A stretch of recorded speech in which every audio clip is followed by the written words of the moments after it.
അന്ന് അവർ ന്യായീകരിച്ചു നോക്കി. സുന്നികളുടെ ചോദ്യ ശരങ്ങൾക്ക് മുമ്പിൽ പിടിച്ചു നിൽക്കാൻ കഴിഞ്ഞില്ല. 2012 മുജാഹിദുകൾ വീണ്ടും യോഗം ചേർന്നു. യോഗം ചേർന്നിട്ട് തൗഹീദ് മാറ്റി. അവർ പറഞ്ഞു ഇനി മുതൽ അത് ശിർക്കാകുന്നു. മൂവാറ്റുപുഴയിൽ നടന്ന സുന്നി മുജാഹിദ് സംവാദത്തിൽ വെച്ച് അത് ഉറക്കെ പ്രഖ്യാപിച്ചു മുജാഹിദ് നേതാവ് ഹനീഫ മൗലവി കായക്കൊടി. കേട്ടോളൂ, സുന്നി പക്ഷത്തിൽ നിന്ന് ചോദ്യം ചോദിച്ചു.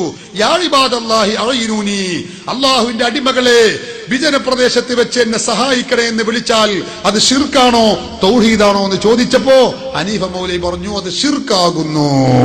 കേട്ടോ, പ്രാർത്ഥന മനസ്സിലായിട്ടില്ല എന്ന് മനസ്സിലാക്കി തരാൻ വേണ്ടിയാണ് ഞങ്ങളുടെ ചോദ്യം ഒന്നുകൂടി ആവർത്തിക്കുന്നു. വിജനപ്രദേശത്ത് വെച്ച് അവിടെ ഉണ്ടായേക്കാനിടയുള്ള ജിന്നുകളും മലക്കുകളും സഹായിക്കും എന്ന രൂപത്തിൽ, എന്ന വിശ്വാസത്തിൽ ഒരാൾ യാ ഇബാദല്ലാഹി അഈനൂനി, അള്ളാഹുവിന്റെ അടിമകളെ എന്നെ സഹായിക്കണേ എന്ന് വിളിച്ചു പറഞ്ഞാൽ അത് അല്ലാഹുവല്ലാത്തവരോട് ചെയ്യൽ ശിർക്കാണെന്ന് പറഞ്ഞ പ്രാർത്ഥന ആണോ അല്ലേ? ആണെങ്കിൽ ആണ് എന്ന് പറയണം, അല്ലെങ്കിൽ അല്ല എന്ന് പറയണം. അതാണ് അതിന്റെ മറുപടി. ഞങ്ങൾ ആ മറുപടിക്ക് വേണ്ടി കാത്തിരിക്കുന്നു. അത് ശിർക്കാണെന്ന് ഞങ്ങൾ എഴുതി. ഇനി അയാള് മുശ്രിക്കാണോ ഇയാള് മുശ്രിക്കാണോ, അങ്ങനെ ആളെ മുശ്രിക്കാക്കലല്ല ഞങ്ങളുടെ പണി. ഇത് ശിർക്കാണ്. ഞങ്ങളെതിരെ പറഞ്ഞു, ഞങ്ങളത് പ്രഖ്യാപിച്ചു. ഇരിക്കട്ടെ, ഏതായാലും ഇപ്പോൾ പറഞ്ഞതെന്താ? യാ ഇബാദല്ലാഹി അഈനൂനി എന്ന് വിളിക്കുന്നത് ശിർക്കാണോ എന്ന് ചോദിച്ചപ്പോൾ അത് ആ വാക്ക് പറയാൻ അയാൾക്കൊരു ചെറിയ പ്രയാസം ഉണ്ടാവും. ഏതായാകട്ടെ ശിർക്കാണ് എന്നാണല്ലോ ഇപ്പൊ നിങ്ങൾ പറഞ്ഞു വെച്ചത്. അടുത്ത ഞങ്ങളുടെ ചോദ്യം, ഇത് നിങ്ങളുടെ പത്രം ഇസ്ലാഹ് പത്രം, ഞങ്ങളുടേതല്ലല്ലോ ഇസ്ലാഹ് പത്രം. ഇതിൽ നിന്ന് ഞാൻ വായിക്കുന്നു, കേട്ടോളൂ. പകൽ വെളിച്ചത്തിൽ വിജനമായ മരുഭൂമിയിലൂടെ വഴിയറിയാതെ നടന്നു നീങ്ങുന്ന ഒരാൾ, പരിസരത്ത് ആരെയും കാണുന്നില്ല. ഹനീഫി അനസൊന്നും അവിടെ ഇല്ല. ഇവിടെ എന്റെ ശബ്ദം കേൾക്കുന്ന ആരെങ്കിലും, ഇൻ ബ്രാക്കറ്റ് മനുഷ്യൻ മലക്ക് ജിന്ന്, എന്നെ സഹായിക്കട്ടെ എന്ന് നനച്ച് പടപ്പുകളെ എന്നെ സഹായിക്കണേ, എനിക്ക് വഴി കാണിച്ചു തരണേ എന്ന് ഉച്ചത്തിൽ വിളിച്ചു പറയുന്നുവെങ്കിൽ അഭൗതിക മാർഗത്തിലുള്ള സഹായതേട്ടം അതിനില്ല. നിങ്ങളെ പത്രമാണ് ഈ പറയുന്നത്, നിങ്ങളുടെ ഇസ്ലാഹ് പത്രം. ഞാൻ ചോദിക്കട്ടെ, ഇസ്ലാഹ് പത്രം ശിർക്ക് പ്രചരിപ്പിക്കുന്ന പത്രമാണോ? എന്റെ രണ്ടാമത്തെ ചോദ്യം. ഞങ്ങളുടെ ആദർശം വളരെ കൃത്യമായി പറഞ്ഞു. ഞങ്ങൾ പറയുന്നു, ഈ ഇസ്ലാഹ് മാസികയിൽ വന്നത് അത് ശിർക്കാണ്. ഈ ഇസ്ലാഹ് മാസികയിൽ വന്നത് അത് ശിർക്കാണ്. അത് ശിർക്കാണെന്ന് ഞങ്ങൾ എഴുതി. കളവ്. ഒരു വാചകത്തിന്റെ തുണ്ടുത്തരിക്കാൻ നിങ്ങൾക്ക് ധൈര്യമുണ്ടോ? അല്ലാത്തവരോട് പ്രാർത്ഥിക്കാം, ജിന്നിനോട് പ്രാർത്ഥിക്കാം, പിശാചിനോട് പ്രാർത്ഥിക്കാം എന്ന് പറഞ്ഞ വാചകത്തിന് ഒരു തുണ്ട് തെളിവ് ധരിക്കാൻ നിങ്ങൾക്ക് കഴിയോ? മരുഭൂമിയിലൂടെ വഴിയറിയാതെ നടന്നു നീങ്ങുന്ന ഒരാൾ, പരിസരത്ത് ആരെയും കാണുന്നില്ല. ഹനീഫി അനസൊന്നും അവിടെ ഇല്ല. ഇവിടെ എന്റെ ശബ്ദം കേൾക്കുന്ന ആരെങ്കിലും, ഇൻ ബ്രാക്കറ്റ് മനുഷ്യൻ മലക്ക് ജിന്ന്, എന്നെ സഹായിക്കട്ടെ എന്ന് നനച്ച് പടപ്പുകളെ എന്നെ സഹായിക്കണേ, എനിക്ക് വഴി കാണിച്ചു തരണേ എന്ന് ഉച്ചത്തിൽ വിളിച്ചു പറയുന്നുവെങ്കിൽ അഭൗതിക മാർഗത്തിലുള്ള സഹായതേട്ടം അതിനില്ല. നിങ്ങളെ പത്രമാണ് ഈ പറയുന്നത്, നിങ്ങളുടെ ഇസ്ലാഹ് പത്രം. ഞാൻ ചോദിക്കട്ടെ, ഇസ്ലാഹ് പത്രം ശിർക്ക് പ്രചരിപ്പിക്കുന്ന പത്രമാണോ? എന്റെ രണ്ടാമത്തെ ചോദ്യം. ആദ്യം കോട്ടിവാട്ടാണ് അദ്ദേഹം. ഒരാൾ ഒരു വിജനമായ മരുഭൂമിയിൽ അകപ്പെട്ടു. ആ മരുഭൂമിയിൽ അകപ്പെട്ടു പോയ ഒരു മനുഷ്യൻ വിളിച്ചു പറയാൻ, ആരെങ്കിലും എന്നെ സഹായിക്കണേ എന്ന് വിളിച്ചു പറയാ. അപ്പൊ അയാൾ ഉദ്ദേശിക്കാൻ, എന്റെ ശബ്ദം കേൾക്കുന്ന മലക്കുണ്ടെങ്കിൽ മലക്ക് കേട്ടോട്ടെ, എന്റെ ശബ്ദം കേൾക്കുന്ന ജിന്നുണ്ടെങ്കിൽ ജിന്നും കേട്ടോട്ടെ, എന്റെ ശബ്ദം കേൾക്കുന്ന മനുഷ്യനുണ്ടെങ്കിൽ മനുഷ്യനും കേട്ടോട്ടെ എന്ന് വിചാരിച്ചിട്ട് അദ്ദേഹം വിളിച്ചു പറയുന്നത്. എങ്കിൽ അത് ശിർക്കല്ല, അബൗദികമല്ല, കാര്യകാരണ ബന്ധങ്ങൾക്ക് അതീതമല്ല. എന്താ തെറ്റതില്? എന്താ തെറ്റ് ആ വാചകത്തിൽ? അതിൽ നിന്ന് എവിടുന്നാ കിട്ടിയത്? ജിന്നുകളോട് പ്രാർത്ഥിക്കാൻ എവിടുന്നാ കിട്ടിയത്? നിങ്ങൾ സെൻസിംഗ് എടുത്ത് വായിച്ചത് എന്താ? ആലുവയിൽ വന്നപ്പോ തന്നെ ജബ്ബാർ മുശ്രിക്കായിരുന്നു. ആ മുശ്രിക്കിനും കൂട്ടിയിട്ട് ഞങ്ങൾ തലശ്ശേരി വന്നത്. മുശ്രിക്കിനും കൂട്ടിയിട്ടായിരുന്നോ നടത്തം? നിങ്ങളെ ജമിയത്തിൽ കൂടെ ഉലമ കൂടിയാൽ എത്ര മുശ്രിക്കുണ്ട്, എത്ര കാഫിറുണ്ട്, എത്ര മുവഹിദുണ്ട് പറയണം ജനങ്ങളോട്. അൽഹംദുലില്ലാ, നിങ്ങൾക്ക് തിരിഞ്ഞിട്ടില്ല. ഇത് ലക്ഷക്കണക്കിന് ആളുകൾ കണ്ടുകൊണ്ടിരിക്കുന്നു, ഇനി കാണാനിരിക്കുന്നു. പഠിച്ചോളൂ ജനങ്ങളെ, മുജാഹിദിന്റെ തൗഹീദ് പൊളിഞ്ഞിരിക്കുന്നു. ജബ്ബാർ മൗലവി മുശ്രിക്ക്, അതുപോലെ തന്നെ സക്കരിയ സുലായി മുശ്രിക്ക്, ഇവരെ കൂട്ടത്തിൽ തന്നെ മുശ്രിക്കുണ്ട്, മുവഹിദുണ്ട്. ഇനിയോ, ഇനി അടുത്തത് കേട്ടോ, മുശ്രിക്ക് യാ ഇബാദല്ലാഹി അഈനൂനി. ഞങ്ങളുടെ ആദർശം വളരെ കൃത്യമായി പറഞ്ഞു. ഞങ്ങൾ പറയുന്നു ഈ ഇസ്ലാഹ് മാസികയിൽ വന്നത് അത് ശിർക്കാണ്. ആ 22-കാരൻ ശിർക്ക് ദാ പിടിച്ചോ. എന്താ പറയണത്? എവിടുന്നാ പഠിക്കുന്നത്? എന്താ ഇസ്ലാഹി പ്രസ്ഥാനം നിങ്ങൾക്ക് മനസ്സിലാക്കിയത്? അത് 22-കാരറ്റ് ശിർക്കാണെങ്കിൽ ഒത്തുനോക്കാൻ മലയാളം വായിക്കാൻ അറിയുന്നവരുണ്ടെങ്കിൽ വരൂ, വായിച്ചു നോക്കൂ. ഇത് രണ്ടും ഒത്തു വായിച്ചു നോക്കൂ. എന്താ ഇതിനകത്തുള്ളത് ഞാൻ പറഞ്ഞുതരാം. ഇതിലുള്ളത് 2 വട്ടം വായിച്ചല്ലോ, ഒന്നുകൂടി ഞാൻ വായിച്ചു തരാം. ഈ ഇസ്ലാഹിലുള്ളത് ഒന്നുകൂടി ഞാൻ വായിച്ചു തരാം. പത്രാധിക സമിതിക്ക് കേട്ടല്ലോ. എന്താ ഇസ്ലാഹിലുള്ളത് കേട്ടോ. പകൽ വെളിച്ചത്തിൽ വിജനമായ മരുഭൂമിയിലൂടെ വഴിയറിയാതെ നടന്നു നീങ്ങുന്ന ഒരാൾ, പരിസരത്ത് ആരെയും കാണുന്നില്ല.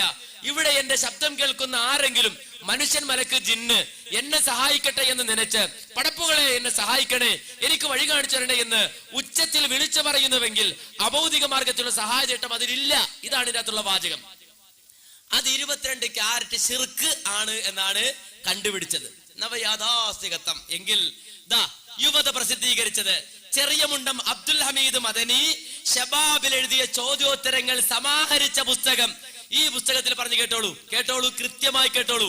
അതുപോലെ വിജനപ്രദേശത്ത് ഉണ്ടായേക്കാൻ ഇടയുള്ള ജിന്നുകളും മലക്കുകളും ഉൾപ്പെടെയുള്ള സൃഷ്ടികളോട് അവർക്ക് കഴിവ് നൽകപ്പെട്ട വിഷയത്തിൽ സഹായം ആവശ്യപ്പെട്ടാൽ അതും പ്രാർത്ഥനയാണെന്ന് പറയാവുന്നതല്ല. ഒന്നുകൂടി കേട്ടോ, ഇത് ഇസ്ലാഹല്ല, പ്രാർത്ഥന തൗഹീദ്. ചെറിയ മുണ്ടം അബ്ദുൽ ഹമീദ് മദനി. മറുപടി പറയുന്നവർ പറയണം, വിശദീകരിക്കുന്നവർ വിശദീകരിക്കണം. എന്താ പറയുന്നത് കേട്ടോളൂ. വിജനപ്രദേശം ഞാൻ വ്യാഖ്യാനിക്കണല്ലോ, വിജനമായൊരു പ്രദേശം. ആ വിജനപ്രദേശത്ത് ഉണ്ടായേക്കാൻ ഇടയുള്ളത് എന്താ? ജിന്നുകളും മലക്കുകളും ഉൾപ്പെടെയുള്ള, വിജനപ്രദേശത്ത് ഉണ്ടായേക്കാൻ ഇടയുള്ള ജിന്നുകളും മലക്കുകളും ഉൾപ്പെടെയുള്ള സൃഷ്ടികളോട്, അപ്പൊ ജിന്നുകളും മലക്കുകളും ഉൾപ്പെടെയുള്ള സൃഷ്ടികളോട് അവർക്ക് കഴിവ് നൽകപ്പെട്ട വിഷയത്തിൽ, ജിന്നുകൾക്കും മലക്കുകൾക്കും കഴിവ് നൽകപ്പെട്ട വിഷയത്തിൽ സഹായം ആവശ്യപ്പെട്ടാൽ അതും പ്രാർത്ഥനയാണെന്ന് പറയാവുന്നതല്ല. അത് പ്രാർത്ഥനയല്ല. അപ്പൊ ജിന്നുകളോട് സഹായം തേടാം, നിങ്ങളുടെ ഭാഷ പ്രാർത്ഥിക്കാം എന്ന് ചെറിയ മുണ്ടം എഴുതിയത്, ഷബാബിൽ എഴുതിയത് നിങ്ങൾ സമാഹരിച്ച് ബുക്കാക്കി യുവത വിറ്റ് കാശാക്കുന്നു. 22-കാരറ്റ് ശിർക്ക്. ആ 22-കാരറ്റ് ശിർക്ക് എഴുതിയത് ചെറിയ മുണ്ടം അബ്ദുൽ ഹമീദ് മദനി. ആരെയാ നിങ്ങൾ തെറ്റിദ്ധരിപ്പിക്കുന്നത്? മുശ്രിക്ക് യാ ഇബാദല്ലാഹി അഈനൂനി, അള്ളാന്റെ അടിമകളെ സഹായിക്കൂ എന്ന് പറഞ്ഞ മുശ്രിക്കാണെന്നില്ല നിങ്ങളെ വാദം. ഇതാരാണ്? ഇത് നിങ്ങളുടെ ഷൗക്കാനിയുടെ കിതാബ്. ആരാ? ശരിക്കും കേട്ടോളൂ, ചോദ്യം കേട്ടോളൂ. ജബ്ബാറല്ലേ ഇനി അടുത്തതാ വരാൻ പോകുന്നത്. ആരാ ഷൗക്കാനി? ഇതാ ഇസ്ലാഹി പ്രസ്ഥാന ചരിത്രത്തിന് രാമുഖം. ഈ പുസ്തകത്തിൽ പറയുന്നു, ഷൗക്കാനി എന്ന് പറയുന്ന മനുഷ്യൻ അദ്ദേഹത്തെ കുറിച്ച് പുകഴ്ത്തി അവസാനം പറഞ്ഞു, ഇബ്നു അബ്ദുൽ വഹാബിന്റെ പ്രസ്ഥാനത്തിൽ ആകർഷ്ടനായി അൾജീരിയയിലും അതുപോലെ തന്നെ പല സ്ഥലങ്ങളിലും മൊറോക്കോവിലും ഉദ്ധാരണ പ്രവർത്തനം നടത്തിയ മുജദ്ദിദായി നിങ്ങൾ പരിചയപ്പെടുത്തിയ മിസ്റ്റർ ഷൗക്കാനി. അയാളുടെ കിതാബാണ് തുഹ്ഫത്തുൽ ദാക്കിരീൻ. അയാളതാ പറയുന്നു കേട്ടോളൂ, യാ ഇബാദല്ലാഹി അഈനൂനി എന്ന് പറയണമെന്ന ഹദീസ് ഉദ്ധരിച്ചുകൊണ്ട് അയാൾ പറയുന്നു, വഫിൽ ഹദീസി, ഈ ഹദീസിലുണ്ട് ദലീലുൻ, തെളിവുണ്ട്, അലാ ജവാദിൽ ഇസ്തിയാനതി ബിമല്ലാ യറാഹും ബിമല്ലായറാഹുമുൽ ഇൻസാൻ, മനുഷ്യന്മാര് കാണാത്തവരോട് സഹായം തേടാൻ ഇതിൽ തെളിവുണ്ട്. എന്നിട്ട് പറയുകയാണ്, അതാരാണ്? മിൻ ഇബാദില്ലാഹി മിനൽ മലായികത്തി വസ്വാലിഹിൽ ജിന്നി, ജിന്നുകൾ മലക്കുകൾ ഇവരോട് സഹായം തേടാൻ ഈ ഹദീസിൽ തെളിവുണ്ട്. എന്നിട്ട് പറയുന്നു, വലൈസ ഫീ ദാലിക ബൗസുൻ, വലൈസ ഫീ ദാലിക ബൗസുൻ, ആ സഹായതേട്ടത്തിൽ ഒരു കുഴപ്പവുമില്ല. മുജാഹിദ് പ്രസ്ഥാനമേ ചോദിക്കട്ടെ, മൂന്നാമത്തെ ഞങ്ങളുടെ ചോദ്യം, നിങ്ങളെ മുജാഹിദ് പ്രസ്ഥാനം ഉണ്ടാക്കുന്നതിലും അതിന്റെ ഉദ്ധാരണ പ്രവർത്തനത്തിലും പങ്കുവഹിച്ച ഷൗക്കാനി പറയുന്നത്, യാ ഇബാദല്ലാഹി അഈനൂനി എന്ന് വിളിച്ചു സഹായം തേടിയാൽ വലൈസ ഫീ ദാലിക ബൗസുൻ, അതിനൊരു കുഴപ്പവുമില്ല. ഇന്നലെ ഞാൻ ചെങ്ങൾ പറയുന്നു അത് ശിർക്കാണ്. മുജാഹിദ് പ്രസ്ഥാനം എവിടെ നിൽക്കുന്നു? ഇനി നിങ്ങൾ എങ്ങട്ടാ? എണ്ണിക്കോളട്ടോ, എണ്ണം മറക്കണ്ട. ജബ്ബാർ മുശ്രിക്ക്, സക്കരിയ മുശ്രിക്ക്, ഇവരെ കൂടെ ഉണ്ടായിരുന്ന പലരും മുശ്രിക്ക്, ഇപ്പൊ ഉള്ളതിൽ തന്നെ പലരും മുശ്രിക്ക്, അവസാനം ആരും മുശ്രിക്ക്, ഷൗക്കാനി മുശ്രിക്കാൻ പോവാ. നിങ്ങൾ മറുപടി പറയണം. അങ്ങനെ വരുമ്പോഴാണ് അത് ഷൗക്കാനിയെ സംബന്ധിച്ച് ചോദിക്കുന്നത്. നേരത്തെ പറഞ്ഞു, എന്താ ഷൗക്കാനി പറഞ്ഞത്? കണ്ണിൽ കാണാത്തവരോട് സഹായം തേടാം, അഥവാ കണ്ണിൽ നിന്ന് മറഞ്ഞു നിൽക്കുന്നവരോട് സഹായം തേടാം എന്ന് ഈ ഹദീസിൽ ഉണ്ട്, തെളിവ് പിടിക്കാം എന്ന്. എന്താണ് അതിന്റെ അർത്ഥം? കണ്ണുകൊണ്ട് കാണാത്തവരോട് സഹായം തേടാൻ പാടില്ല എന്ന് ആരാ പറഞ്ഞത്? ഒരാളെ സംബന്ധിച്ചിടത്തോളം ലളിതമായി പറഞ്ഞു തരാം. ഒരാൾ കുളിക്കാൻ ബാത്റൂമിലേക്ക് കയറി, അങ്ങനെ വാതിലടച്ചു, സോപ്പ് തീർന്നു പോയി, ഭാര്യ അടുക്കളയിലാണ്, ഭാര്യയെ കാണുന്നില്ല. ആ ഭാര്യ വിളിച്ച് സോപ്പ് എടുക്കൂ എന്ന് പറഞ്ഞാൽ കാണാത്ത ഭാര്യയോട് സഹായം തേടുകയാണ്. പക്ഷെ ഇയാൾക്കറിയാം എന്റെ ശബ്ദം കേൾക്കുന്ന പരിധിയിൽ ആരുണ്ട്? ഭാര്യയുണ്ട്, കണ്ണുകൊണ്ട് കാണുന്നില്ല. അങ്ങനെ കണ്ണുകൊണ്ട് കാണാത്തവരോട് സഹായം തേടാം എന്ന് ഈ ഹദീസിലുണ്ട്. കാണാത്തവരോട് സഹായം തേടാം. അതിനിപ്പോ ആർക്കും തർക്കില്ല. ആർക്കാ തർക്കം?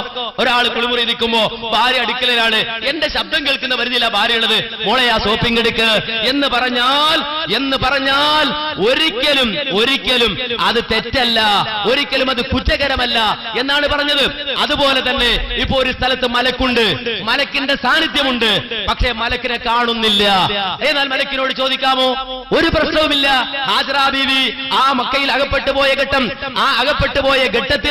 മക്കയിൽ അകപ്പെട്ടു പോയ ഘട്ടത്തിൽ ജിബ്രീൽ വന്നു, ജിബ്രീലിന്റെ ശബ്ദം കേട്ടു, അവിടെ ജിബ്രീൽ ഉണ്ടെന്ന് അറിഞ്ഞു. ആ ഹാജറ ബീവി പറഞ്ഞു, നീ സഹായിക്കുമെങ്കിൽ എന്നെ സഹായിക്ക്, അവിടെ ഒരു ശബ്ദമുണ്ട്, ശബ്ദം കേൾക്കുന്ന പരിധിയിൽ ഒന്നുണ്ട് എന്ന് മനസ്സിലാക്കിയിട്ട് എന്നെ സഹായിക്കുമെങ്കിൽ സഹായിക്കൂ എന്ന് പറഞ്ഞാൽ അത് തെറ്റാണ്, അത് കുറ്റകരമാണ് എന്ന് ഒരാളും പറഞ്ഞിട്ടില്ല, പറയുകയും ഇല്ല. അപ്പൊ കണ്ണുകൊണ്ട് കാണാത്തതിനോട് അതിന്റെ സാന്നിധ്യം ഉറപ്പിച്ച് താൻ കേൾക്കുന്നിടത്ത് അതുണ്ട് എന്ന് മനസ്സിലാക്കിയിട്ട് അവരോട് എന്തെങ്കിലും സഹായം തേടാമോ? അത് തെറ്റല്ല, കുറ്റകരമല്ല എന്ന് കിട്ടും എന്നാണ് ഈ ഹദീസിന്റെ അടിസ്ഥാനത്തിൽ ഷൗക്കാനി പറഞ്ഞിട്ടുള്ളത്. അതുകൊണ്ട് ഞങ്ങളെ സംബന്ധിച്ചിടത്തോളം അതിൽ തർക്കിക്കേണ്ട കാര്യം ഇല്ല, അഭിപ്രായ വ്യത്യാസം ഉണ്ടാകേണ്ട കാര്യമില്ല, അഭിപ്രായ വ്യത്യാസം പറയേണ്ട കാര്യമില്ല. നേരെ മറിച്ച് കണ്ണുകൊണ്ട് കാണാത്തൊന്നിനോട് സഹായം തേടാമോ ഇല്ലയോ എന്നല്ല നമ്മെ സംബന്ധിച്ച തർക്കം. മുജാഹിദുകളെ സംബന്ധിച്ചിടത്തോളം പ്രമാണങ്ങളാണ്. ഇവിടെ തുഹ്ഫത്തുൽ ദാക്കിരീൻ ഉദ്ധരിച്ചല്ലോ, ഈ ഹദീസിനെ പറ്റി ചർച്ച ചെയ്യുന്നിടത്ത് രേഖപ്പെടുത്തിയത് പണ്ഡിതന്മാർ പറയുന്നത് കാണാം. ആ ഹദീസ് സ്വീകാര്യമാണോ അല്ലേ എന്നൊരു ചർച്ച ബാക്കി നിൽക്കുന്നു. ഈ സ്വീകാര്യമല്ലാത്ത ഒരു ഹദീസ് ഇവിടെ നമ്മൾ പോലും പ്രമാണം എഴുതലെന്താ? സ്വഹീഹായ ഹദീസ് എന്നാണ്. അപ്പോൾ ഈ ഒരു ഹദീസിന്റെ അടിസ്ഥാനത്തിൽ ഷൗക്കാനി പ്രകടിപ്പിച്ച വീക്ഷണം, ആ വീക്ഷണത്തോട് മുജാഹിദുകൾ യോജിക്കുന്നില്ല എന്ന് കൃത്യമായി ഞാനിവിടെ പറഞ്ഞു. ഷൗക്കാനിയും പുറത്ത്. എന്താ ഇപ്പോ? ജബ്ബാർ പുറത്ത്, സക്കരിയ സലാഹി പുറത്ത്. അല്ല, ഇനിയിപ്പോ മുജാഹിദുകൾ ആര് പറഞ്ഞതാ സ്വീകരിക്കേണ്ടത്? കായക്കൊടി പറഞ്ഞതാ? ഇവർ പറഞ്ഞതൊക്കെ തെറ്റ്, എല്ലാം തെറ്റ്. മൂപ്പര് പറയാൻ പ്രമാണം പറഞ്ഞിട്ടില്ല. എങ്ങനെ ഷൗക്കാനി തുടങ്ങിയത്? വഫിൽ ഹദീസി ദലീലുൻ, പ്രമാണമല്ലേ പറഞ്ഞത്? എവിടുന്നാ ഇനിയിപ്പം അവർ എഴുന്നേറ്റ് വരുന്നത്? നിങ്ങൾക്ക് എന്താ പറ്റിയത് അറിയോ? അത് ഈ പുതിയ ലക്കം അൽമനാറിലുണ്ട്. ഇജ്തിഹാദ് വർദ്ധിക്കുന്നു. കണ്ടോനും കേട്ടോനൊക്കെ ഇജ്തിഹാദ് ഇയാളെ സമ്മതം കൊടുത്തു. കരിമ്പിൻ കൂട്ടത്തിലേക്ക് ആനകളെ കെട്ടയച്ചു വിട്ടതുപോലെ നിങ്ങൾ കെട്ടയച്ചു വിട്ടു. ഗവേഷണം എവിടെയെന്ന് പോലും നിങ്ങൾക്ക് അറിഞ്ഞില്ല. അതാ നിങ്ങൾക്ക് പറ്റിയ അബദ്ധം. പിന്നെ യാ ഇബാദല്ലാഹി യഗീസൂനി എന്ന് കൽപ്പനയുണ്ട്. അവിടെ ഏതെങ്കിലും ഒരു സ്ഥലത്ത് നിങ്ങൾ എത്തിപ്പെട്ടാൽ നമ്മൾ രണ്ടാമത്തെ പ്രമാണം എഴുതുമ്പോ സഹീഹായ ഹദീസ് എന്നൊരു നിബന്ധന വെച്ചിട്ടുണ്ട്. അതെന്തിനാരിയോ? ഇതുപോലുള്ള ദുർബല ഹദീസുകൾ നിങ്ങൾ ഇവിടെ കൊണ്ടുവരാതിരിക്കാൻ വേണ്ടിയാണ്. ദുർബലമാണ് ഹദീസ്. അതിന്റെ ദുർബലത ഹദീസ് പണ്ഡിതന്മാര് വ്യക്തമാക്കിയിട്ടുണ്ട്. ഏതെങ്കിലും വസ്തു നിങ്ങൾക്ക് നഷ്ടപ്പെട്ടാൽ, ഏതെങ്കിലും സ്ഥലത്ത് നിങ്ങൾ ഒഴിഞ്ഞ സ്ഥലത്ത് എത്തിപ്പെട്ടാൽ അള്ളാഹുവിന്റെ അടിമകളെ സഹായിക്കണം. അത് ഏതെങ്കിലും പ്രത്യേക ആളുകളെ ലക്ഷ്യം വെച്ചുകൊണ്ട് പറയുന്ന ഒരു സംഗതിയല്ല, തർക്കത്തിലുള്ള ഇസ്തിറാദയല്ല. ഒരു വിജനമായ സ്ഥലത്ത് നമ്മൾ എത്തിപ്പെട്ടാല് നമ്മളെ വിളി കേൾക്കുന്ന ആരെങ്കിലും ഉണ്ടാകുമെന്ന ഉദ്ദേശത്തോടെ ഒരാൾ വിളിച്ചു പറയുന്നതാണ് ഇബാദല്ലാഹി ഗീസൂനി എന്ന്. വിളിച്ചു പറയുന്നവർക്ക് മനുഷ്യരാരെങ്കിലും ഉണ്ടെങ്കിൽ അവർ സഹായിക്കട്ടെ, അതല്ലെങ്കിൽ ആ പ്രദേശത്തുള്ള അദൃശ്യ സൃഷ്ടികളായ മലക്കുകളോ മുസ്ലിം ജിന്നുകളോ സഹായിക്കട്ടെ എന്നതാണ്. അതാണ് ഇവിടെ യഥാർത്ഥ തർക്കത്തിലുള്ള വിഷയവുമായി ബന്ധപ്പെട്ടതല്ല. നേരെ മറിച്ച് ആ സന്ദർഭത്തിൽ നിങ്ങൾ വൈദ്യുതിയെ രക്ഷിക്കണേ എന്ന് വിളിക്കുന്നതാണെങ്കിലോ അത് ശിർക്കാണ്. അത് നിങ്ങളെ തെളിവ് കൊണ്ടുവരേണ്ടത്. ഇത് ദുർബലമായ ഹദീസാണ്, സഹിഹായ ഹദീസാണ് തെളിവ് ധരിക്കേണ്ടത്. സഹി ആണെങ്കിൽ തന്നെ നിങ്ങൾക്ക് തെളിവില്ല, തർക്കത്തിരിക്കുന്ന വിഷയത്തിന് അതിൽ തെളിവില്ല. പിന്നെ എന്റെ ഇനി സാക്ഷാൽ മുഹീദ്ദീൻ ശൈഖ് തന്നെ നമ്മള് അതിനപ്പുറത്ത് നിൽക്കുന്നുണ്ട്. ഇവിടുന്ന് ഞാൻ മൈക്കിലൂടെ പറഞ്ഞ മൊയ്തീൻ ശൈഖ് അവിടുന്ന് കേൾക്കുകയാണെന്ന് വിചാരിക്കുക. ഓ മൊയ്തീൻ ശൈഖ് സുഖാണോ, ഒന്നിങ്ങ് വന്ന് മൊയ്താർക്കൊന്ന് മറുപടി പറയോ എന്ന് ചോദിച്ചാൽ അത് തെറ്റാണ് എന്ന് ഞങ്ങൾക്ക് വാദമില്ല. ഇവിടെ കണ്ട് കാണാൻ കഴിയാത്ത ആ പരിധിയിൽ, ശബ്ദം കേൾക്കുന്ന പരിധിയിൽ ആരുണ്ട്? ആ വ്യക്തിയുണ്ട് എങ്കിൽ അയാളോട് ചോദിക്കാം. ഇനി മൂസ മുസ്ലിയാർ തന്നെ പുറത്തേക്ക് പോയി, മൂസ മുസ്ലിയാരെ നിങ്ങൾ പോവുകയാണോ എന്ന് നിങ്ങളെ കാണാതെ ഞാൻ വിളിച്ചു ചോദിച്ചാൽ മൂസ മുസ്ലിയാർ പുറത്തുനിന്ന് ഉത്തരം നൽകിയാലും ഇല്ലെങ്കിലും അതിലൊരു തെറ്റുമില്ല, ഒരു കുറ്റവുമില്ല. അത് ശൗക്കാരി പറഞ്ഞു. ഇനി ഇമാം നവവി പറഞ്ഞില്ലേ, ഞാൻ നേരത്തെ നിങ്ങളോട് സൂചിപ്പിച്ചു, ലോകത്ത് കഴിഞ്ഞുപോയ പണ്ഡിതന്മാർക്കിടയിൽ പല കാര്യങ്ങളിലും വ്യത്യസ്തമായ വീക്ഷണമുണ്ട്. വീക്ഷണ വ്യത്യാസം ഉണ്ടാവില്ല. ശിർക്ക് തൗഹീദ് വ്യത്യാസത്തിലാണോ മൗലവി? എവിടുന്ന് എഴുന്നേറ്റ് അയാളൊക്കെ? അങ്ങനുണ്ടോ ഒരു വീക്ഷണ വ്യത്യാസം? ഇത് തൗഹീദ് ശിർക്കിന്റെ വിഷയ. യാ ഇബാദല്ലാഹി അഈനൂനി എന്ന് വിളിച്ചാൽ അത് മുവഹിദാന്ന ശൗക്കാനിയുടെ വാദം. ജബ്ബാർ മൗലവിയുടെ കഴിഞ്ഞിട്ടില്ല. ഒന്ന് ജബ്ബാർ മൗലവി, പിന്നെ അവിടെ നിന്ന് ഇങ്ങനെ പോകുന്ന ശൗക്കാനി. ഇനിയോ ഞങ്ങളുടെ എല്ലാവരുടെയും നേതാവ് ബഹുമാനപ്പെട്ട ഇമാമുൻ നവവി റഹിമഹുല്ലാഹ്, ലോകത്ത് തർക്കമില്ലാത്ത മഹാൻ. കണ്ടില്ലേ നിങ്ങൾ ഈ പറഞ്ഞ യാ ഇബാദല്ലാഹി അഈനൂനി, അള്ളാന്റെ അടിമകളെ സഹായിക്കണേ എന്ന ഈ വാക്ക് അല്ലാത്ത ഒരു കാരണവും വാഹനം തിരിച്ചു കിട്ടിയതിന്റെ പിന്നിലില്ല. വളരെ കൃത്യമല്ലേ? ഞാൻ ചോദിക്കട്ടെ, യാ ഇബാദല്ലാഹി അഈനൂനി എന്ന് പറഞ്ഞാൽ ശിർക്കാണെന്നല്ലേ നിങ്ങളെ വാദം? നബവി ഇമാം മുശ്രിക്കാണോ? നബി ഇമാമിനെ തള്ളിയാ നിങ്ങൾക്ക് മാത്രം ഒരു പ്രമാണം തിരിയാ. നബി ഇമാമിന് തിരിയില്ല, ശൗക്കാനിക്ക് തിരിയൂല, ഒരാണിക്കും തിരിയൂല. നിങ്ങൾക്ക് ആർക്ക്? നമ്മളെ കായക്കൊടിക്കോ അപ്പുറത്ത് അനസുമോലി ലബ്ബനും കൂടി കൂട്ടിക്കോ. നിങ്ങളെ മുജാഹിദികൾ തന്നെ എഴുതിത്തള്ളൂ. അഹീനൂനി എന്ന ഈ ഹദീസ് ദുർബലമാണ് എന്നുള്ളത് സത്യം. പക്ഷേ ലോക സലഫി പണ്ഡിതന്മാർ അതിന് നൽകുന്ന വിശദീകരണം എന്താണ്? ആ വിശദീകരണത്തിൽ കേരള നദുവത്തുൽ മുജാഹിദിന്റെ പണ്ഡിതന്മാർ ഇന്ന് നിൽക്കുന്നുണ്ടോ എന്നാണ് എനിക്ക് ചോദിക്കാനുള്ളത്. പിന്നെ യാ ഇബാദല്ലാഹ് അഈനൂനി എന്ന് വിജനമായ സ്ഥലത്ത്, ഒരാളും രക്ഷിക്കാൻ ഇല്ല എന്ന് തോന്നുന്ന സ്ഥലത്ത് ഒരാൾ വിളിച്ചു തേടാമോ എന്നതാണ് പ്രശ്നം. അങ്ങനെ ഒരു ഹദീസ് വന്നിട്ടുണ്ട് എന്നാണ് പ്രസ്തുത റിപ്പോർട്ട്. ആ ഇബാദല്ലാഹ് എന്ന് പറഞ്ഞാൽ ആരാ? മരിച്ചുപോയ ആളുകളോട് സഹായം ആവശ്യപ്പെട്ടുകൊണ്ട് പ്രാർത്ഥിക്കുന്നത് ശിർക്കാണ്. ജീവിച്ചിരിപ്പുള്ളവരോടും ദുആ ചെയ്യുന്നത് ശിർക്കാണ്. മനുഷ്യരല്ലാത്തവരോട് ദുആ ഇസ്തിഗാസ ചെയ്യുന്നത് അതും ശിർക്കാണ്. ആകാശമാവട്ടെ, ഭൂമിയാകട്ടെ, നക്ഷത്രങ്ങളാകട്ടെ, സമുദ്രമാകട്ടെ, കല്ലാകട്ടെ, ഖബറാകട്ടെ, മരിച്ച മനുഷ്യരാകട്ടെ, ജീവനുള്ള മനുഷ്യരാകട്ടെ, ദുആയാണോ അത് അല്ലാഹു അല്ലാത്തവരോട് ചെയ്യുന്നത് ശിർക്കാണ്. അപ്പോൾ റസൂലുള്ള ഒരിക്കലും ദുആ യാ ഇബാദല്ലാഹ് എന്ന് പറയുന്നത് അവരോടുള്ള ദുആ ആയിക്കൊണ്ട് ചെയ്യാൻ പഠിപ്പിക്കും എന്ന് വിശ്വസിക്കാൻ നിർവാഹമില്ല. നബി ഒരിക്കലും അത് ചെയ്തിട്ടില്ല, ചെയ്യാൻ പാടില്ല, ചെയ്യുന്നത് ശിർക്കാണ് എന്ന് പഠിപ്പിച്ചിട്ടുണ്ടല്ലോ. ഇനി ഇത് നേർക്കുനേരെ നമ്മൾ എടുത്താൽ തന്നെ ഇവിടുത്തെ പ്രശ്നം എന്തുള്ളൂ എന്നറിയോ? ഒരു വിളിച്ചു പ്രാർത്ഥനയല്ല. പരിചയമില്ലാത്ത ഒരു സ്ഥലത്ത്, വിജനമായൊരു സ്ഥലത്ത് ചെന്നുപെട്ടാൽ എന്തെങ്കിലും ബുദ്ധിമുട്ട് വരുമ്പോൾ മണ്ടിയരിയോ എന്ന് പറഞ്ഞ് വിളിക്കുന്നൊരു ശൈലി ഞങ്ങളെ മലപ്പുറം ഭാഗത്തൊക്കെ ഉണ്ട്. ചിലപ്പോൾ ആ വാക്കിന് പകരം വേറെ വാക്കായിരിക്കും വേറെ സ്ഥലത്തുണ്ടാകുക. ഇത് ആരോടാ? മരിച്ചുപോയ ആരെങ്കിലും ഉണ്ടെങ്കിൽ അവർ കേൾക്കട്ടെ എന്ന് വിചാരിച്ചിട്ടാണോ? അല്ല, എൻ്റെ വിളി കേൾക്കുന്നിടത്ത് ആരെങ്കിലും ഉണ്ടെങ്കിൽ അവർ അത് കേട്ട് എന്നെ സഹായിക്കട്ടെ എന്നുള്ള നിലക്കാണ്. അത് ശിർക്കിലേക്ക് പോകുന്ന വിളിയല്ല. ഇത്ര മാത്രമാണ് ആ റിപ്പോർട്ടിലുള്ളത്. അപ്പോൾ അത് ഇന്ന സ്ഥലത്ത് ചെന്നിട്ട് അവിടുന്ന് ഇങ്ങനെ വിളിച്ചാൽ അത് അവർ തന്നെയാണ് എന്ന് ഒരു തീരുമാനത്തിലെത്തിയിട്ട് ഇത് അവരോടുള്ള തേട്ടവുമാണ്, അതുകൊണ്ട് അത് ശിർക്കുമാണ് എന്ന് പറയുന്നതിന് എന്തില്ല? യാതൊരു അടിസ്ഥാനവും യഥാർത്ഥത്തിലുള്ള ഇത് അവരോടുള്ള പ്രാർത്ഥന അല്ല എന്നാണ് ഞാൻ തീർത്ത് പറയുന്നത്. അള്ളാന്റെ അടിമകളെ എന്ന് പറഞ്ഞാൽ അത് ഇവർ മാത്രമാണ് എന്ന് ഉദ്ദേശിച്ചുകൊണ്ട് പരിമിതപ്പെടുത്താൻ കഴിയില്ല എന്നാണ്. മലായിക്കത്താണ് എന്ന് വന്ന റിപ്പോർട്ടുകളുണ്ട്, ജിന്നും അതിൽ ഉൾപ്പെടും എന്ന റിപ്പോർട്ടുകളുണ്ട്. അറിയാത്ത മനുഷ്യന്മാരെ ഉദ്ദേശിച്ചുകൊണ്ടും യാ ഇബാദല്ലാഹ് എന്ന് വിളിക്കാം എന്നതിലും പക്ഷാന്തരം ഇല്ല എന്നർത്ഥം. ആ ഒരു ഉദ്ദേശത്തിലാണ് പിന്നെ ഇങ്ങനെ ഒരു ശബ്ദവും കേൾക്കുന്നില്ല, ഒരാളും കാണുന്നുമില്ല, വിജനമായ ഒരു സ്ഥലമാണ്, അവിടെ വെച്ചിട്ട് യാ ഇബാദല്ലാഹ് അഈനൂനി, അള്ളാന്റെ അടിമകളെ എന്നെ സഹായിക്കി എന്ന് പറഞ്ഞ കാര്യകാരണ ബന്ധങ്ങളുടെ അടിസ്ഥാനത്തിൽ ഒരാളിൽ നിന്ന് സഹായം ചോദിക്കുന്നത് ഒരു തെറ്റുമില്ല. ഇവിടെ ആരെങ്കിലും ഉണ്ടെങ്കിൽ, എൻ്റെ വിളി കേൾക്കുന്ന ആരെങ്കിലും ഉണ്ടെങ്കിൽ എന്നെ സഹായിക്കുക എന്ന് മാത്രമേ അതിനർത്ഥമുള്ളൂ. അതിൽ ശിർക്ക് വരുന്നില്ല എന്നർത്ഥം. മാത്രം ഒരു പ്രമാണം തിരിയാ. നബി ഇമാമിന് തിരിയില്ല, ശൗക്കാനിക്ക് തിരിയൂല, ഒരാണിക്കും തിരിയൂല. നിങ്ങൾക്ക് ആർക്ക്? നമ്മളെ കായക്കൊടിക്കോ അപ്പുറത്ത് അനസുമോലി ലബ്ബനും കൂടി കൂട്ടിക്കോ. നിങ്ങളെ മുജാഹിദികൾ തന്നെ എഴുതിത്തള്ളും. ഈ സംവാദം മുജാഹിദുകളാണ് കേൾക്കേണ്ടത്. AP അബ്ദുൽ ഖാദിർ മൗലവി, അയാൾ നേതൃത്വം നൽകുന്ന ഗ്രൂപ്പും സക്കരിയ ഗ്രൂപ്പും വരട്ടെ. മുജാഹിദ് പ്രസ്ഥാനത്തിന്റെ തകർച്ചയുടെ ഉന്നതയിലാണ് ഞങ്ങൾ അണിതറച്ചുകൊണ്ടിരിക്കുന്നത്. തേടാന്ന് ജബ്ബാർ മൗലവി പറഞ്ഞിട്ടുണ്ടോ? തേടാന്ന് വാദം ഉണ്ടോ എന്നാണ്. ശരിക്കും തേടാന്ന് തന്നെയാ വാദം. തൗഹീദ് വിമർശനങ്ങൾക്ക് മറുപടി എന്ന പുസ്തകത്തിൽ അദ്ദേഹം ഈ വിഷയം പറഞ്ഞതിന് ശേഷം തുഹ്ഫത്തുൽ ദാക്കിരീൻ ഉദ്ധരിക്കുന്നുണ്ട്. ഇതുപോലെ അങ്ങോട്ട് കാണുന്നില്ലെങ്കിലും മലക്കുകളോടും ജിന്നുകളോടും സഹായാഭ്യർത്ഥന നടത്താമെന്ന് തുഹ്ഫത്തുൽ ദാക്കിരീനിൽ ശൗക്കാനി പറഞ്ഞതും ഇത് തന്നെയാണ്. മൗലവിയുടെ വാചകത്തെ സന്ദർഭത്തിൽ നടത്തിമാറ്റി ദുർവ്യാഖ്യാനിച്ചുകൊണ്ട് അതേ ജിന്നുകളോട് പ്രാർത്ഥിക്കാമെന്ന് ജബ്ബാർ മൗലവി പറഞ്ഞിരിക്കുന്നു. ജിന്നുകളോട് സഹായം തേടാമെന്ന് ജബ്ബാർ മൗലവി പറഞ്ഞിരിക്കുന്നു. അതിന് ജബ്ബാർ മൗലവി അനുവാദം കൊടുത്തിരിക്കുന്നു എന്ന പച്ചക്കള്ളം ഈ നാട് നീളെ പ്രചരിപ്പിക്കുകയാണ്.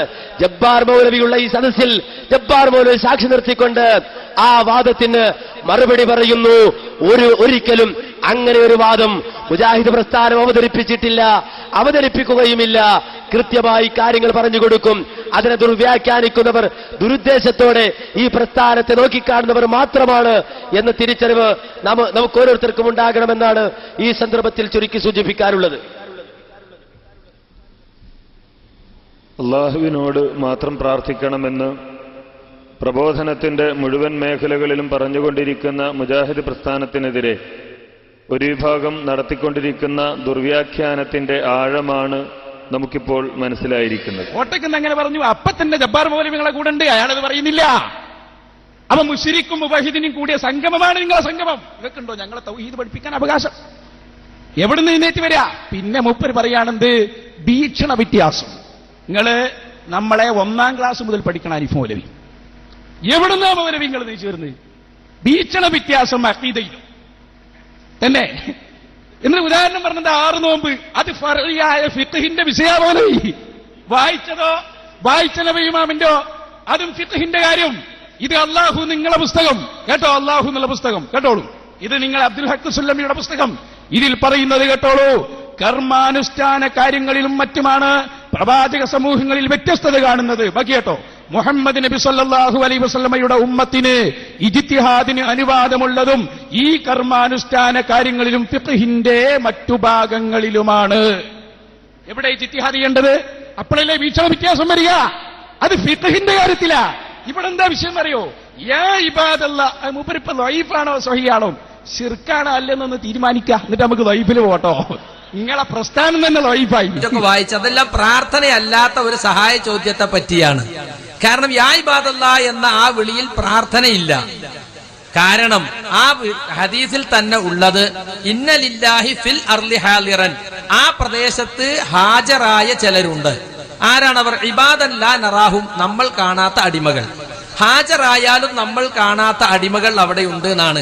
അപ്പൊ ആ ഹദീസ് സ്വഹീഹാണെന്ന് വിചാരിച്ച് അതനുസരിച്ച് അമൽ ചെയ്യുന്ന ആള് എന്തേ ഉദ്ദേശിക്കണുള്ളൂ? ഇവിടെ എന്റെ ഒച്ച കേൾക്കുന്ന പരിധിയിലുണ്ട്. ആരാണ് ഹാജരായാലും കാണാത്ത അടിമകൾ? ഒന്നുകിൽ ജിന്നുകൾ അല്ലെങ്കിൽ മലക്കുകൾ. അപ്പൊ അള്ളാഹു ഏർപ്പെടുത്തിയിട്ടുണ്ട് അവിടെ എന്ന നിലക്ക് ഇവിടെ എന്റെ ശബ്ദം കേൾക്കുന്നിടത്തുണ്ട് എന്ന് വിചാരത്തിൽ ചോദിച്ചാൽ അവിടെ പ്രാർത്ഥന വരുന്നില്ല, ദുആ വരുന്നില്ല. സാധാരണ സഹായതേട്ടമേ ഉള്ളൂ. പക്ഷെ അതും ഹദീസ് സ്വഹീഹല്ല. അതുകൊണ്ട് സാധാരണ സഹായതേട്ടം നടത്താൻ തെളിവില്ല. അത് സാധാരണ സഹായതേട്ടം എന്ന നിലക്ക് വിജനമായ സ്ഥലത്ത് ഒരു ദിക്റിന്റെ ഭാഗമായിട്ട് അങ്ങനെ പറഞ്ഞാൽ അത് സ്വഹീഹാണെങ്കിൽ അതനുസരിച്ച് അമൽ ചെയ്യാം. പക്ഷെ സ്വഹീഹല്ലാത്തത് കൊണ്ട് ദിക്റായി പറയുന്നതിനും തെളിവില്ല എന്നാണ് ജബ്ബാർ മൗലവിയും ഞങ്ങളെല്ലാവരും പറഞ്ഞിട്ടുള്ളത്. പക്ഷെ അങ്ങനെ ഒരാള് ആ ഹദീസ് സ്വഹീഹാണെന്ന് വിചാരിച്ച ഒരാള് അമൽ ചെയ്താൽ അയാൾ അള്ളാഹു അല്ലാത്തവരോട് പ്രാർത്ഥിച്ചു എന്ന് പറയാൻ പാടില്ല. കാരണം അതിൽ പ്രാർത്ഥനയില്ല, ദുആ ഇല്ല. അതുകൊണ്ട് ഉമർ മൗലവി പറഞ്ഞതും ജബ്ബാർ മൗലവി ഉദ്ധരിച്ചതും സാലി ആലി ശൈഖ് പറഞ്ഞതും ഒക്കെ ഒരേ ആശയത്തിലാണ്. ചോദിക്കാൻ മാത്രമല്ല, നിങ്ങൾ ഉത്തരം കൂടി കേൾക്കണം.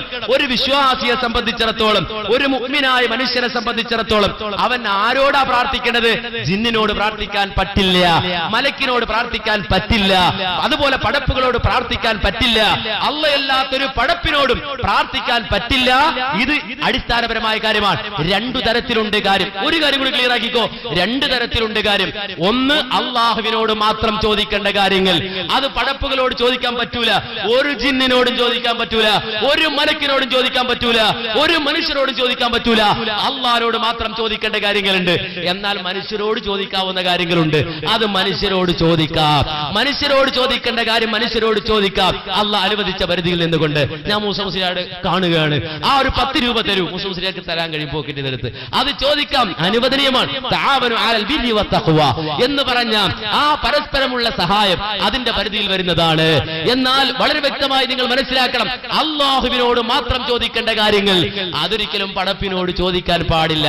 അത് നിങ്ങൾ അമ്പിയാക്കന്മാരോട് ചോദിക്കാണ്, ഔലിയാക്കന്മാരോട് ചോദിക്കാണ്, അതുപോലെ ജിന്നുകളോട് ചോദിക്കുകയാണ്, സ്വാലിഹുകളായ ജിന്നുകളോട് നിങ്ങൾ ചോദിക്കുകയാണ്, അത് ശിർക്കാണ്, അത് കുഫ്റാണ്. ഇതാണ് ഞങ്ങളുടെ വാദം. ഇത് വ്യക്തമായി മനസ്സിലാക്കണം. അതുകൊണ്ട് ശൗക്കാനി മുശ്രിക്കാണോ അല്ലേ, അയാളുടെ ഏത് ജാതിപ്പെട്ടാണ്, അത് താലൂക്ക് ഓഫീസിൽ സർട്ടിഫിക്കറ്റ് വാങ്ങണം എന്ന് സൂചിപ്പിച്ചുകൊണ്ട് ഞാൻ നിർത്തുകയാണ്. മുമ്പൊരു സംഭവം ഉണ്ടായി. മഹദി ഹാജറ റളിയല്ലാഹു അൻഹാ സഫാ മർവ കുന്നിന്റെ ഇടയിൽ പെട്ടുപോയി. വെള്ളമില്ലാത്ത ഘട്ടം. ആ സഫാ മർവ കുന്നിന്റെ ഇടയിൽ അങ്ങോട്ടും ഇങ്ങോട്ടും ഹാജറ ബീവി ഓടി. ഒരിറ്റ് വെള്ളത്തിന് വേണ്ടി, ഒരൽപ്പം വെള്ളത്തിന് വേണ്ടി, അതേ കാലിട്ടടിക്കുന്ന പിഞ്ചോമലയുടെ ഇസ്മായിലിന്റെ തൊണ്ട നിലക്കാൻ ഒരൽപ്പം വെള്ളം അന്വേഷിച്ചുകൊണ്ട് ഹാജറ ബീവി അങ്ങോട്ടും ഇങ്ങോട്ടും ഓടുകയാണ്. അവസാനം ഒരു ശബ്ദം കേട്ടു, ഒരു അശരീരി. അശരീരി കേട്ടപ്പോ ഹാജറ ബീവി ചോദിച്ചു, നിന്റെ കയ്യിൽ വല്ല സഹായം ഉണ്ടെങ്കിൽ എന്നെ സഹായിക്ക്. ആ അശരീരി പുറപ്പെടുവിച്ചാരാ? ജിബ്രീൽ അലൈഹിസ്സലാമാണ്. അപ്പൊ ഒരു മലക്കാ ഉള്ളത് അല്ലേ, മലക്കിന്റെ ശബ്ദമാണ് ആര് കേട്ടത്? ഹാജറ ബീവി കേട്ടത്. ആ ശബ്ദം കേട്ടപ്പോ ഹാജറ ബീവിക്ക് മനസ്സിലായി അവിടെ എന്തോ ഉണ്ട്, ആരോ ഉണ്ട്, അവിടെ മലക്കാ ഉള്ളത്. അപ്പൊ ഹാജറ ബീവി ചോദിച്ചു, നിന്റെ കയ്യിൽ വല്ല സഹായം ഉണ്ടെങ്കിൽ എന്നെ സഹായിക്ക് എന്ന് പറഞ്ഞു. അപ്പൊ മുസ്ലിയാക്കന്മാർ ഇത് നമുക്കെതിരെ തെളിവായിട്ട് ഉദ്ധരിക്കുക കണ്ടോ. അപ്പൊ ഹാജറ ബീവി ശിർക്ക് ചെയ്തു എന്നാണോ നിങ്ങൾ പറയുന്നത്? ഹാജറ ബീവി ശിർക്ക് ചെയ്തു എന്നാണോ നിങ്ങൾ പറയുന്നത്? കാരണം മലക്കാണുള്ളത്, മലക്കിന്റെ ശബ്ദം കേട്ടിട്ടേ ഉള്ളൂ. അപ്പൊ ഹാജറ ബീവി പറയാണ്, വെള്ളം ഉണ്ടെങ്കിൽ എന്നെ നിങ്ങൾക്ക് സഹായം ഉണ്ടെങ്കിൽ സഹായിക്കാൻ കഴിയുമെങ്കിൽ എന്നെ സഹായിക്ക് എന്ന് പറഞ്ഞല്ലോ. അപ്പൊ ജിബ്രീലിനോട് സഹായം തേടി. ആര് സഹായം തേടി? ഹാജറ ബീവി സഹായം തേടി. ഇത് മുജാഹിദികൾക്കെതിരെ ഖുറാഫികൾ, നമ്മുടെ നാട്ടിൽ കുബൂരികൾ, അള്ളയില്ലാത്തവരോട് പ്രാർത്ഥിക്കാൻ തെളിവ് കണ്ടെത്തി നടക്കുന്നവർ, അള്ളാഹുവിനെ ധിക്കരിക്കുന്നവർ, റബ്ബിന്റെ കലാമിനെ വളച്ചൊടിക്കുന്നവർ, ഈ നിലക്ക് മുജാഹിദികൾക്കെതിരെ ആരോപണം ഉന്നയിച്ചപ്പോ സലാം സുല്ലമി മറുപടി എഴുതുക. അബ്ദുസലാം സുല്ലമി അദ്ദേഹം മറുപടി എഴുതുക. കേട്ടോളൂ, അതിന്റെ ആദ്യം പറഞ്ഞത് കേട്ടോ, നിങ്ങൾ നന്നായി പറഞ്ഞുതരാം. കാരണം ഇവര് ഈ രൂപത്തിൽ തെറ്റിദ്ധരിപ്പിക്കുന്നവർ ആരാണെന്ന് സലാം സുല്ലമി ഇതിൽ പറയുന്നുണ്ട് കേട്ടോ. ഹാജറ ബീവിയുടെ മലക്കിനോടുള്ള ഈ സഹായം തേടൽ. അപ്പൊ ഹാജറ ബീവി ആരോടാ സഹായം തേടിയത്? മലക്കിനോടുള്ള ഈ സഹായം തേടൽ ബ്രാക്കറ്റിൽ ഇസ്തിഗാസ ശിർക്കാണെന്ന് ഒരു വഹാബിയും വാദിച്ചിട്ടില്ല. അപ്പൊ അതെന്തല്ല? ശിർക്കല്ല. ശിർക്കാണെന്നൊരു വഹാബിയും വാദിച്ചിട്ടില്ല, വാദിക്കുകയുമില്ല. നാളെ ഞങ്ങൾ വാദിക്കുമോ? അതുമില്ല. കാരണം എന്താ? ഈ പുരോഹിതന്മാർക്ക് കാര്യകാരണ ബന്ധത്തിനപ്പുറം അഭൗതിക മാർഗം, മറഞ്ഞ വഴി എന്നെല്ലാം പറയുന്നതിന്റെ ആശയം എന്താണെന്ന് മനസ്സിലാവാതെ പോയതാണ് ഇത്തരം വിഡ്ഢിത്തങ്ങൾ എഴുതുവാൻ ഇവരെ പ്രേരിപ്പിക്കുന്നത്. അപ്പോ വിവരമില്ല, പുരോഹിതന്മാർക്ക് വിവരമില്ലാത്തതുകൊണ്ടാണ് ഇങ്ങനെ പറയുന്നത്. എന്നിട്ട് കേട്ടോളൂ, ഹറാം തിന്നുന്നവർക്ക്, ഇതെന്റെ വാചകമല്ല, സലാം സുല്ലമി എഴുതിയ വാചകാണ്. ഹറാം തിന്നുന്നവർക്ക് സത്യം ഗ്രഹിക്കാൻ പ്രയാസമായിരിക്കുമെന്ന് ഇമാം ഗസ്സാലി റളിയല്ലാഹു അൻഹുവിനെ പോലുള്ള പണ്ഡിതന്മാർ പ്രഖ്യാപിച്ചത് വളരെ യാഥാർത്ഥ്യമാണ്. കണ്ടോ? അപ്പൊ ഹറാം തിന്നുന്നവന് സത്യം മനസ്സിലാക്കാൻ കഴിയില്ല. ഈ ഹാജറ ബീവിയുടെ സംഭവം മനസ്സിലാക്കാൻ കഴിയാത്തവൻ, അവനെ സംബന്ധിച്ച് ഹറാമ് തിന്നുന്നതുകൊണ്ടാണ്. ഹലാല് തിന്നാല് സത്യം മനസ്സിലാകും. ഇതൊന്നും ഞാൻ പറയല്ല, ആര് പറയാ? സലാം സുല്ലമി. എന്നിട്ടിതാ ഇതിന്റെ അവസാനം, ഈ വിശദീകരണം തീരുന്നില്ല.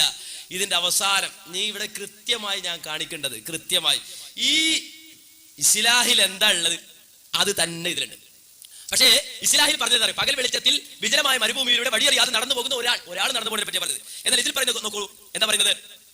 നാം പറയുന്ന വാദം എന്താണെന്ന് പോലും മനസ്സിലാക്കാതെയാണ് ഇവർ കണ്ണിനെ എഴുതുന്നത്.